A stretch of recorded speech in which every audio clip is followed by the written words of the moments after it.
तो जैसे कुछ बच्चे कहते हैं कि अर्थमेटिक बिल्कुल समझ नहीं आती, तो उनके लिए क्या सजेशन देंगे हेत? मैं तो इतना ही बोलूंगा सर, बेसिक्स पहले क्लियर कर दो, बाद में हो जाता है। अच्छा, कोई एक ऐसी गलती जो मतलब बच्चों को कभी नहीं करनी चाहिए प्रिपरेशन के टाइम पे? मैं तो यही बोलूंगा कि टाइम टू टाइम चीजें करते रहना चाहिए। स्टूडेंट्स को क्या सजेशन देना चाहोगे, जितने भी आपके छोटे भाई बहन अपकमिंग साल में तैयारी करने वाले हैं, उनको क्या एक मूल मंत्र देना चाहोगे? दो चीज बोलूंगा कि पहले तो अपना बेसिक्स स्ट्रॉन्ग कर दीजिए और टाइम टू टाइम रिवीजन और प्रैक्टिस करते रहिए। हेलो स्टूडेंट्स, कैसे हो आप सब? This is Mayank, your quant educator. तो बच्चों, आज फिर एक स्टूडेंट की सक्सेस स्टोरी लेकर मैं आ चुका हूं। तो आइए जानते हैं उनसे उनकी सक्सेस जर्नी के बारे में, उनके बारे में, जिंदगी के बारे में, कैसे उन्होंने तैयारी करी, क्या क्या चीजें आई, क्या क्या उन्होंने डिफिकल्टीज फेस करी, और क्या क्या चीजों ने उन्हें मोटिवेट किया। तो चलिए चलते हैं, हमारे साथ जुड़े हुए हैं हेत जी।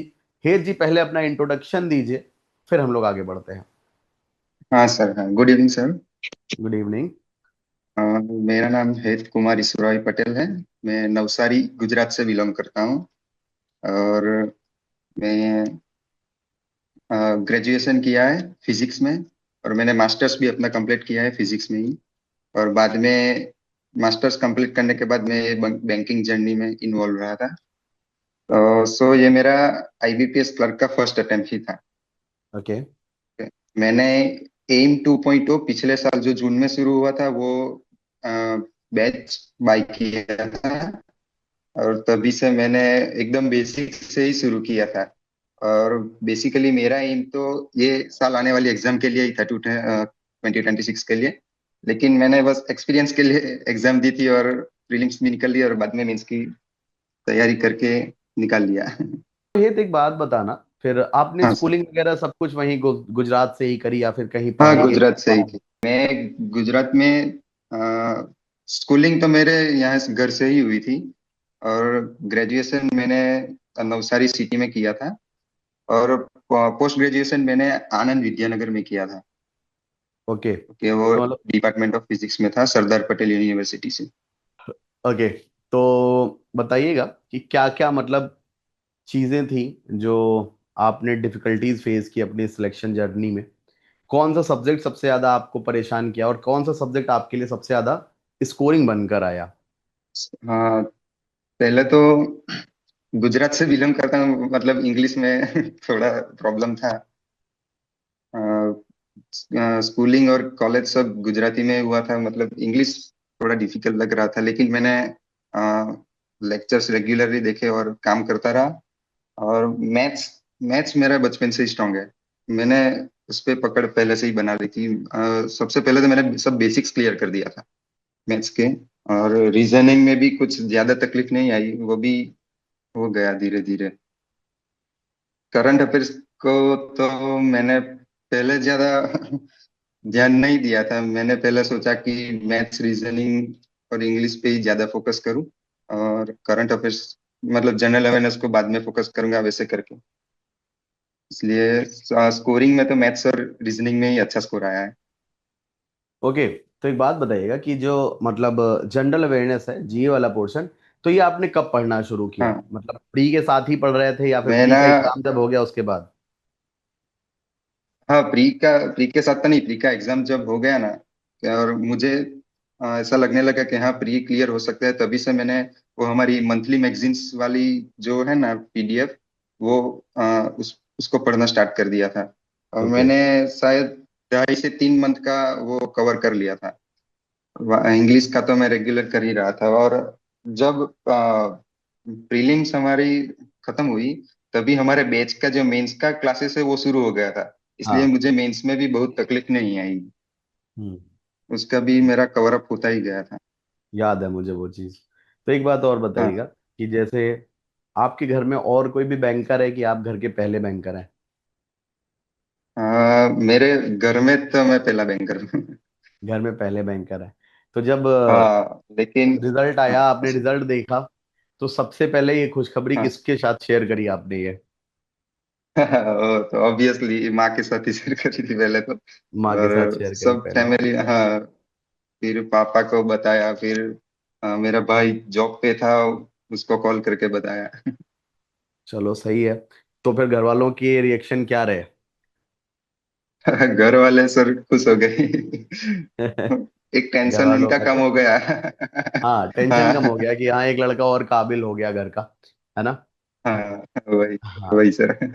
सही है। तो एक बात बताइएगा कि मैथ जब आप तैयारी करते हो, तो मैथ्स में मतलब सबसे ज्यादा हाँ आप किस पर ध्यान देना चाहिए, अर्थमेटिक पर या फिर डीआई पर? सबसे ज्यादा ध्यान किस पर देना चाहिए जब आप प्रिपरेशन कर रहे होते हो तो? सर, सर मैं कहूँ तो ध्यान तो सब पे देना ही चाहिए। सभी चीज का अपनी अपनी जगह बहुत काम आता है। अरिथमेटिक में भी ऐसा नहीं है कि सिर्फ अरिथमेटिक करेंगे या सिर्फ स्पीड मैथ्स करके जाएंगे, ऐसा नहीं, डीआई भी करना पड़ेगा। सब मैंने तो सबको इक्वली वेटेज दिया था, सब पे बराबर फोकस दिया था सर। ओके। तो ठीक है। तो जैसे कुछ बच्चे कहते हैं कि अर्थमेटिक बिल्कुल समझ नहीं आती, तो उनके लिए क्या सजेशन देंगे हेत? मैं तो इतना ही बोलूंगा सर, बेसिक्स पहले क्लियर कर दो, बाद में हो जाता है। मैंने ऐसा ही बात। किया था, मैंने सबसे पहले बेसिक बेसिक ही अपना स्ट्रॉन्ग किया था। ओके। तो दैट्स वेरी नाइस। ठीक है। तो साथ ही अच्छा। साथ अगर हम इंग्लिश के बारे में कहें, तो इंग्लिश जैसा आपने बताया आपकी इंग्लिश वीक थी, तो इंग्लिश में क्या क्या किया हम्म। आपने जो आपके इंग्लिश जो है स्कोरिंग पार्ट बन पाया? स्ट्रेटेजी में तो सर पहले मैंने तो रेगुलर क्लासेस जो होते रहे वो अटेंड करता रहा। और ठीक है। रूपम बेन सुबह वो द हिंदू वाला लेक्चर लेते हैं एक, हाँ। उसको भी मैं पहले से ही फॉलो करके आता हूँ। और वैसे ही धीरे धीरे सर मॉक टेस्ट और दे के तब स्ट्रांग हुआ थोड़ा। तो टोटल मतलब अगर हम बात करें, तो ग्रामर ज्यादा जरूरी है या फिर वोकैब, या फिर दोनों फिफ्टी और फिफ्टी? दोनों ही 50-50 है सर, दोनों ही। 50-50 है, हाँ। ठीक है। तो हेत और कुछ चीजें हम लोग जानते हैं, थोड़ा सा एक दो चीजें और, कि जैसे आप हाँ तैयारी कर रहे थे, तो कोई भी ऐसी हाँ मतलब कोई भी ऐसा टाइम जब आपको बहुत ज्यादा डिमोटिवेट फील हुआ हो, कि लगा हो कि यार अब सिलेक्शन नहीं होगा, हम सिलेक्शन से शायद दूर जा रहे हैं, ऐसा कभी फीलिंग आया क्या? हाँ, वो एक मेरा जर्नी का ऐसा है कि मैंने सर मास्टर्स का जब सेकंड ईयर चल रहा था ना, हाँ। तब मैंने एसबीआई क्लर्क की प्रीलिम्स को पास किया था मैंने। ओके। वो विदाउट प्रिपरेशन ही था, वो विदाउट प्रिपरेशन ही था। फिर मेंस दी, वो सब उसमें नहीं हुआ, लेकिन तब से मैंने डिसाइड कर दिया था कि मैं एसबीआई में ही जाऊंगा। और बाद में जब इस साल प्रिपरेशन करके मैं एसबीआई क्लर्क की प्रिपरेशन, मतलब क्लास चलते चलते, तब इस बार एसबीआई क्लर्क का नोटिफिकेशन भी थोड़ा अर्ली आ जल्दी गया आ था। गया था। हाँ। रेगुलर, हाँ, जल्दी आ गया था वो फरवरी में, मैं फरवरी को एम कर रहा था, लेकिन वो जुलाई में ही आ गया था। एक साल में दो फिर बार पेपर हो मैंने, गया एसबीआई के इस बार। हाँ, एक साल में 2 बार वो पेपर हो गया। मैंने डिसाइड किया कि जो मेरे से बन सकता है तो वो तो मैं करूंगा ही। और मैंने एसबीआई क्लर्क की प्रीलिम्स भी दी, वो भी क्लियर कर दी। और लेकिन मेंस में नहीं हो पाया सर, तब थोड़ा डिमोटिवेट हो गया था, लेकिन थोड़े ही दिनों में ये आईबीपीएस का रिजल्ट आ गया। तो थोड़ा सा मोटिवेट हो गया, है ना? मोटिवेट हो गया। हाँ, अच्छा, कोई एक ऐसी गलती जो मतलब बच्चों को कभी नहीं करनी चाहिए प्रिपरेशन के टाइम पे?